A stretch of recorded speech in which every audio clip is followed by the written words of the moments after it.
ಚೆನ್ನಾಗಿದ್ದೀರಾ ಮುರುಘಾ? ಏನು ಒಂಥರ ಡಲ್ ಆಗಿದ್ದೀರಾ? ಏನು ಒಂದು ಅರ್ಥ ಆಯ್ತಲ್ವ ಇದು? ಏನಾಯ್ತು ಸ್ವಾಮಿ? ನೋಡಿ ಬ್ರದರ್, ನೋಡ್ತಾ ಇದೀವಲ್ಲ ಮುರುಘಾ, ಇಲ್ಲಿ ಕೇಳಿ ಬ್ರದರ್, ಕೇಳ್ತಾ ಇದೀವಲ್ಲ ಮುರುಘಾ. ಸ್ವಲ್ಪ ದಯವಿಟ್ಟು ಇಬ್ರು ಬಾಯಿ ಮುಚ್ಕೊಂಡಿರಿ. ನಾವು ಸೈಲೆಂಟ್ ಆಗಿರೋದಿಲ್ಲ. ನಮಗೆ ಪ್ರಧಾನ ಮಂತ್ರಿ ಹುದ್ದೆ ಸಿಗಲಿ, ಚೀಫ್ ಮಿನಿಸ್ಟರ್ ಸಿಗಲಿ, ಇಲ್ಲ ಸೆಂಟ್ರಲ್ ಮಿನಿಸ್ಟರ್ ಸಿಗಲಿ, ನಾವು ಎಲ್ಲವನ್ನೂ ಕೂಡ ತೋರಿಕೆಯಾಗಿ ಮಾಡ್ಕೊಂಡು ಬಿಲ್ಡಪ್ ಕೊಟ್ಕೊಂಡು ಓಡಾಡಲ್ಲ. ನಾವು ಕೆಲಸ ಮಾಡ್ಕೊಂಡಿರ್ತೇವೆ. ನಾವು ನಮ್ಮ ಕೆಲಸವನ್ನು ಶ್ರದ್ಧೆಯಿಂದ ಮಾಡ್ಕೊಂಡು ಹೋಗ್ತೇವೆ. ನಮಗೇನು ಪೋಸ್ಟ್ರು, ಬ್ಯಾನರು, ಜೈಕಾರ ಇದು ಯಾವುದನ್ನು ಕೂಡ ನಮ್ಮ ದೊಡ್ಡಗೌಡರು ಕೂಡ ಎಕ್ಸ್ಪೆಕ್ಟ್ ಮಾಡಿಲ್ಲ, ನಾನು ಕೂಡ ಎಕ್ಸ್ಪೆಕ್ಟ್ ಮಾಡೋದಿಲ್ಲ. ಸೂಪರ್. ಮುಂದಿನ ದಿನಗಳಲ್ಲಿ ನಮ್ಮ ಮಗನೂ ಕೂಡ ಅದನ್ನು ಎಕ್ಸ್ಪೆಕ್ಟ್ ಮಾಡಲ್ಲ. ನಮಗೇನಪ್ಪ ಅಂದರೆ ಕೆಲಸ ನೋಡಿ ಜನ ವೋಟ್ ಹಾಕ್ತಾರೆ. ನಮ್ಮ ಕೆಲಸವನ್ನು ನಾವು ಮಾಡ್ತೇವೆ. ಮಾಡಿ ಮಾಡಿ. ಅದಿರ್ಲಿ ಸರ್, ತಮಿಳ್ನಾಡು ಎಲೆಕ್ಷನ್ ನೋಡಿದ್ರೆ ನಿಮ್ಗೆ ಏನು ಅನ್ಸುತ್ತೆ? ನೋಡಿ ಬ್ರದರ್, ತಮಿಳ್ನಾಡು ಎಲೆಕ್ಷನ್ ನೋಡಿದಂಥ ಒಂದು ಸಂದರ್ಭದಲ್ಲಿ ನನಗನ್ಸಿದ್ದಿಷ್ಟೇ. ಏನು? ಯಾವುದೋ ಒಂದು ಸಿನಿಮಾ ಬಂದಿತ್ತು, ಒಂದಿನದಲ್ಲಿ ಮುಖ್ಯಮಂತ್ರಿ ಆಗೋದು, ಒಂದಿನದಲ್ಲಿ ಎಲ್ಲ ಬಂದು ಎಲ್ಲರನ್ನೂ ಸೇರಿಸಿ ಮುಖ್ಯಮಂತ್ರಿ ಆಗೋದು, ಇವೆಲ್ಲ ಸಿನಿಮಾದಲ್ಲಿ ನೋಡ್ತಾ ಇದ್ದು. ಇದು ಸೂರ್ಯವಂಶ ಸಿನಿಮಾದಲ್ಲಿ. ಹೌದು, ಸೂರ್ಯವಂಶ ಅಲ್ಲ ಬ್ರದರ್, ಯಾವುದೋ ಸುಮಾರು ಸಿನಿಮಾಗಳಿದ್ದು. ಬಹುಶಃ ಆ ಥರ ಸಿನಿಮಾಗಳು ನೋಡ್ದಂಗೆ ಆಯ್ತು ಇವತ್ತು.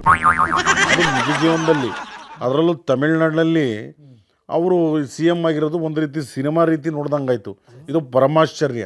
ಈ ಕ್ಷಣಕ್ಕೂ ನನಗನ್ನಿಸ್ತಾ ಇರೋದು, ಇದೇನಿದು ಎಲೆಕ್ಷನ್ ನಡೆದು ಇದು ವಿಜಯ್ ಅವರು ಮುಖ್ಯಮಂತ್ರಿ ಆಗಿರೋದು ನಿಜನ ಸುಳ್ಳ ಅಂತ ಆ ಮಟ್ಟದಲ್ಲಿ ವೈಬ್ಸ್ಗಳು ಕ್ರಿಯೇಟ್ ಆಗಿದೆ. ಮುರುಘಾ, ನನಗೊಂದು ಡೌಟು, ತಮಿಳ್ನಾಡಲ್ಲಿ ಸಿನಿಮಾದವರೇ ಸಿ ಎಮ್ ಆಗ್ತಾ ಇದ್ದಾರಲ್ಲ, ಆ ರೀತಿ ಕರ್ನಾಟಕದಲ್ಲಿ ಏನಾದರೂ ಅವಕಾಶ ಇದೆಯಾ?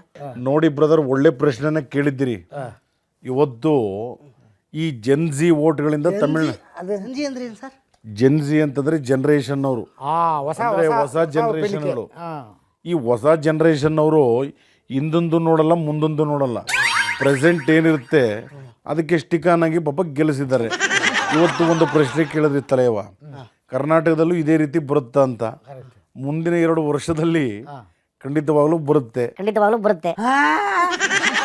ನೋಡಿ ಬ್ರದರ್, ಇತ್ತೀಚಿನ ಒಂದು ಕ್ಯಾಲ್ಕುಲೇಷನ್ ಪ್ರಕಾರ ಸಿನಿಮಾ ರಿಲೇಟೆಡ್ ಅವರಿಗೆ ಮಂತ್ರಿ ಸ್ಥಾನಗಳು ಆಗ್ತಾ ಇದೆ. ಆಂಧ್ರದಲ್ಲಿ ಪವನ್ ಕಲ್ಯಾಣ್ ಅವರು DCM ಆದ್ರು, ಇಬ್ಬರು ಸಿನಿಮಾದಲ್ಲಿ ಹೀರೋ ಆಗಿದ್ದಂಥವ್ರು. ವಿಜಯ್ ಅವರು CM ಆದ್ರು, ಅವರು ಸಿನಿಮಾದ ಮೂಲದವರೇ ಇವತ್ತು CM ಆದ್ರು. ಜೊತೆಗೆ ಪ್ರಾದೇಶಿಕ ಪಕ್ಷ, ಇಲ್ಲಿ ಆಂಧ್ರದಲ್ಲೂ ಪ್ರಾದೇಶಿಕ ಪಕ್ಷ. ಇವತ್ತು ಮುಂದಿನ ದಿನಗಳಲ್ಲಿ ಕರ್ನಾಟಕದಲ್ಲೂ ಪ್ರಾದೇಶಿಕ ಪಕ್ಷ. ಸಿನಿಮಾದ ಮೂಲ ಅಂತ ಹೇಳ್ಕೊಂಡ್ರೆ ನಾವು ಸಿನಿಮಾ ಪ್ರೊಡ್ಯೂಸ್ ಮಾಡಿದ್ದಂಥವ್ರು, ನಮ್ಮ ಮಗ ಸಿನಿಮಾದಲ್ಲಿ ಹೀರೋ ಆಗಿದ್ದಂಥವ್ರು. ಆದ್ರಿಂದ ನನ್ನ ಅನಿಸಿಕೆ ಪ್ರಕಾರ ಮುಂದಿನ ದಿನಗಳಲ್ಲಿ ಕರ್ನಾಟಕದ ಜನತೆ ನಮ್ಮ ಪ್ರಾದೇಶಿಕ ಪಕ್ಷಕ್ಕೆ ವೋಟ್ ಕೊಟ್ಟು ನಮ್ಮ ಮಗನ್ನ CM ಮಾಡ್ಬೋದು ಅಂತಕ್ಕಂಥದ್ದು ನನಗೂ ಯಾಕೋ ಅನ್ನಿಸ್ತಾ ಇದೆ. ಸ್ಲಿಪ್ ಡಿಸ್ಕ್ ಅಚ್ಚರಿಗಳು ಏನಾಗುತ್ತೆ ಅಂತ ಗೊತ್ತಿಲ್ಲ. ಮೊನ್ನೆ ನಮ್ಮ ಮಗ ಅಭಿಮನ್ಯು ಅವ್ರು ಹೇಳಿದ್ದಾರೆ, ನೀವೆಲ್ಲರೂ ಕೂಡ ಪಕ್ಕದ ಸ್ಟೇಟಲ್ಲಿ ಎಲೆಕ್ಷನ್ ನೋಡಿದ್ದೀರಿ, ಇವತ್ತು ಯೂತ್ಸ್ಗೆ ನೀವೆಲ್ಲ ಒಲವು ತೋರಿಸಿದ್ದೀರಿ. ನಮ್ಮದು ಪ್ರಾದೇಶಿಕ ಪಕ್ಷ ಮುಂದಿನ ದಿನ ನನ್ನ ನೇತೃತ್ವದಲ್ಲಿ ನಿಂತ್ಕೊಂಡ್ರೆ ಸುಮಾರು ಕರ್ನಾಟಕದಲ್ಲಿ ನಮ್ಮ ಪಕ್ಷಕ್ಕೆ ಹೆಚ್ಚು ಒಲವು ಬಂದು CM ಕೂಡ ಆಗಬಹುದು ಅಂತ ಅವ್ರ ಪಾಪ ಹೇಳ್ಕೊಂಡಿಲ್ಲ. ಇದನ್ನ ಜನಗಳು ಸೋಷಿಯಲ್ ಮೀಡಿಯಾದಲ್ಲಿ ಹಂಚ್ಕೊಂಡಿದ್ದಾರೆ. ಅದರಿಂದ ನಮಗೂ ಒಂದು ರೀತಿ ಖುಷಿ ತಂದಿದೆ. ಇಷ್ಟು ದಿನ ನಮ್ಮ ಮಗನ ಅಭಿಮನ್ಯು ಮಾಡಿ ಚಕ್ರವ್ಯೂಹದಲ್ಲಿ ಸಿಲುಕ್ತಿದ್ರು. ಇನ್ನು ಮುಂದೆ ನಮ್ಮ ಮಗ ಅಭಿಮನ್ಯು ಆಗೋದಕ್ಕೆ ಚಾನ್ಸ್ ಇಲ್ಲ. ಬಬ್ರು ವಾಹನ ಆಗ್ತಾರೆ. ಅಪ್ಪನ್ನ ಮೀರಿಸಿದ ಮಗ ಆಗಬೇಕು ಅಂತ ನನ್ನ ಆಸೆ. ಆದ್ರಿಂದ ನಮ್ಮ ಅಭಿಮನ್ಯುನ ನಾವು ಬಬ್ರು ವಾಹನ ಮಾಡ್ತೇವೆ. ಅವರು ಅಪ್ಪನ್ನ ಮೀರಿಸಿ ಬೆಳಿಬೇಕು ಅಂದರೆ ನಮ್ಮನ್ನು ಮೀರಿಸಿ ಬೆಳೆಯುವಂಥ ಒಬ್ಬ ನಾಯಕರಾಗಲಿ ಅಂತ ನಾನು ಹೇಳ್ತೇನೆ. ಮುಂದಿನ ದಿನಗಳಲ್ಲಿ ಹೇಳಿಕ್ಕಾಗಲ್ಲ. ನಮ್ಮ ಪಕ್ಷ ಸುಮಾರು 150 ಸ್ಥಾನಗಳು ಬಂದರೂ ಬರಬಹುದು. ಅಂತ ಸಂದರ್ಭದಲ್ಲಿ ಬಬ್ರುವಾಹನ ಅವರಿಗೆ ಪಟ್ಟಾಭಿಷೇಕ ಮಾಡ್ತೇವೆ ನಾವು. ಓಹೋ, ಬಬ್ರುವಾಹನ ಅವರು, ನೀವು ಪಾರ್ಥ, ಯಾರು ತಿಳಿಯರು ನಿನ್ನ ಭುಜಬಲದ ಪರಾಕ್ರಮ ಸರ್.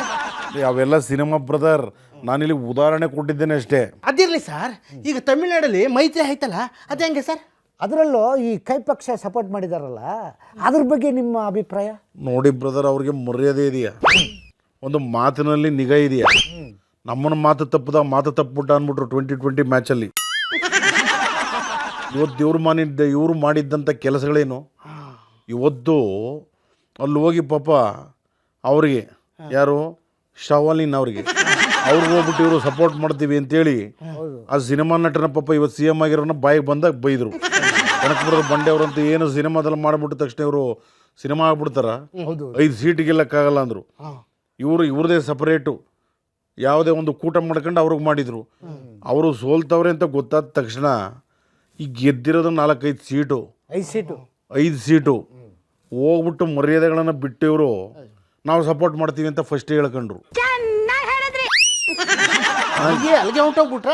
ಏನು ಅಲ್ಲಿ ಬಂದಿರೋದು 108 ಸ್ಥಾನ ಪಡೆದಿರೋರು ಅಲ್ಲಿ ಆಡಳಿತ ಮಾಡ್ತವ್ರೆ. ಇವ್ರು ಕೊಟ್ಟಿರೋದು 5 ಸೀಟಿಗೆ ನಮ್ಮ ಸರ್ಕಾರ ಅಲ್ಲಿರೋದು ಅಂತ ಬಿಲ್ಡಪ್ ತಗೋತಾ ಇದ್ದಾರೆ. ಮಂತ್ರಿ ಪೋಸ್ಟ್ ಕೇಳ್ತಾ ಇದ್ದಾರೆ. ಎಲ್ಲನೂ ಕೊಡ್ತಾರೆ ಬ್ರದರ್. ಈ ಇನ್ನೊಂದು ಪಕ್ಷದಿಂದ ಒಡೆದು 25 ಜನ ಬಂದವ್ರೆ. ಇನ್ನು ಇವ್ರ ಆಟ ಏನು ನಡೆಯೋದಿಲ್ಲ ಅಲ್ಲಿ. ಇವ್ರು ಇದ್ರಿ ಬಿಟ್ಟರು ಹೋಗಿ ಅಂತಾರೆ ಅವರು.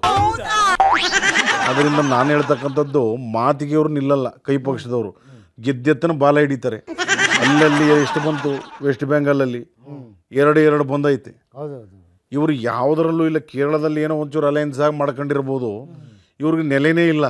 ಇವರು ಮಾತು ತಪ್ಪೋದು, ಬೆನ್ನಿಗೆ ಚೂರಿ ಹಾಕೋ ಕೆಲಸಗಳೇ ಇವ್ರು ಮಾಡ್ತಾ ಇರೋದು. ನೋಡಿ ದುಶ್ಮನ್ಗಳು ಎಲ್ಲೆಲ್ಲಿ ಇರ್ತಾರೆ ಅಂತ ಅಕ್ಕರ್ಮ. ಅದರಿಂದ ಅವ್ರ ಬಗ್ಗೆ ನಮ್ಗೆ ಹೇಳಬೇಡಿ. ನಮ್ಮ ಪಕ್ಷ ಪ್ರಾದೇಶಿಕ ಪಕ್ಷಕ್ಕೆ ಮುಂದಿನ ದಿನ ಕರ್ನಾಟಕದ ಜನತೆ ಮಣೆ ಹಾಕ್ತಾರೆ. ನಾವು CM ಆಗೋದಿರಲಿ, ಈಗ ಅಂಕಿಅಂಶಗಳು ಮತ್ತು ಈ ಒಂದು ಬದಲಾವಣೆಗಳು ನೋಡ್ತಾ ಇದ್ದರೆ ಭವಿಷ್ಯದಲ್ಲಿ ನಮ್ಮ ಮಗ ಅಖಿಲ್ ಅವರು ಅವರೇ ಮುಖ್ಯಮಂತ್ರಿ ಆಗ್ತಕ್ಕಂಥ ಸೂಚನೆಗಳು ಕಾಣಿಸ್ತಾ ಇದೆ. ಆಗಲಿ ಬಿಡಿ, ಆದರೆ ಒಳ್ಳೇದು. ನನ್ನ ಸ್ಥಾನವನ್ನು ಬಿಟ್ಕೊಡ್ತೇನೆ, ಅವ್ರನ್ನೇ ಮುಖ್ಯಮಂತ್ರಿ ಮಾಡ್ತೇನೆ. ಅಂತೂ ಇಂತೂ ನಿಮ್ಮ ಪಕ್ಷನೇ ಮುಂದೆ ಬರುತ್ತೆ. ನಿಮ್ಮ ಮಗ ಒಂದು ಉತ್ತಮ ಮಟ್ಟಕ್ಕೆ ಹೋಗ್ತಾರೆ ಅಂತ ಗೊತ್ತಾಯ್ತು. Great sir, great. ಅದಿರಲಿ ಸರ್, ಮೊನ್ನೆ ಕಾನ್ಪುರ ಬಂಡೆ ಹತ್ರ ಫುಲ್ ರಚ್ಕೆದ್ ಬಿಟ್ಟಿದ್ರಲ್ಲ, ಹೆಂಗೆ? 2 ವರ್ಷ ಸುಮ್ಮನಿರಿ ಬ್ರದರ್, ಎಲ್ಲ ಒಳ್ಳೇದಾಗುತ್ತೆ. ಮುರುಘ, ಈ ಗ್ಯಾರಂಟಿಗಳಿದೆಯಲ್ಲ, ಅದೇ ತಿಂಗಳಿಗೆ ದುಡ್ಡು ಹಾಕ್ತಿರಲ್ಲ, ಅದು ಸರಿಯಾಗಿ ಬರ್ತಾ ಇಲ್ಲ ಅಂತ ಹೇಳ್ತಾ ಇದ್ದಾರೆ. 2 ವರ್ಷ ಸುಮ್ಮನಿರಿ ಬ್ರದರ್, ಎಲ್ಲ ಒಳ್ಳೇದಾಗುತ್ತೆ. ಅಲ್ಲ, ಇದು ಎಣ್ಣೆ ರೇಟ್ ಎಲ್ಲ ಜಾಸ್ತಿ ಆಗೋಯ್ತಲ್ಲ ಸರ್, ಅದೇಂಗೆ ಸರ್? 2 ವರ್ಷ ಸುಮ್ಮನಿರಿ ಬ್ರದರ್, ಎಲ್ಲ ಒಳ್ಳೇದಾಗುತ್ತೆ. ಮುರುಘ, ಆಮೇಲೆ ರೋಡ್ಗಳೆಲ್ಲ ಕಿತ್ತೋಗಿದೆಯಲ್ಲ, ಅದನ್ನೆಲ್ಲ ಯಾವಾಗ ರಿಪೇರಿ ಮಾಡ್ತಾರೆ ಇವರು? 2 ವರ್ಷ ಸುಮ್ಮನಿರಿ ಬ್ರದರ್, ಎಲ್ಲ ಒಳ್ಳೇದಾಗುತ್ತೆ. ಅಲ್ಲ ಸರ್, ಈಗ CM ಕುರ್ಚಿ ಕಿತ್ತಾಟ ಆಗ್ತಿದೆಯಲ್ಲ, ಅದ್ರ ಬಗ್ಗೆ ಏನು ಹೇಳ್ತೀರಾ? 2 ವರ್ಷ ಸುಮ್ಮನಿರಿ ಬ್ರದರ್, ಎಲ್ಲ ಒಳ್ಳೇದಾಗುತ್ತೆ. ಆ ಕುರ್ಚಿಗೆ ಯಾರು ಬರ್ತಾರೆ ಮುರುಘ? 2 ವರ್ಷ ಸುಮ್ಮನಿರಿ ಬ್ರದರ್, ಎಲ್ಲ ಒಳ್ಳೇದಾಗುತ್ತೆ. ಸರ್, ಈಗ ನಮ್ಮ ಪ್ರಾಬ್ಲಮ್ಗೆ ಏನು ಸಾಲ್ವ್ ಇಲ್ವಾ ಸರ್?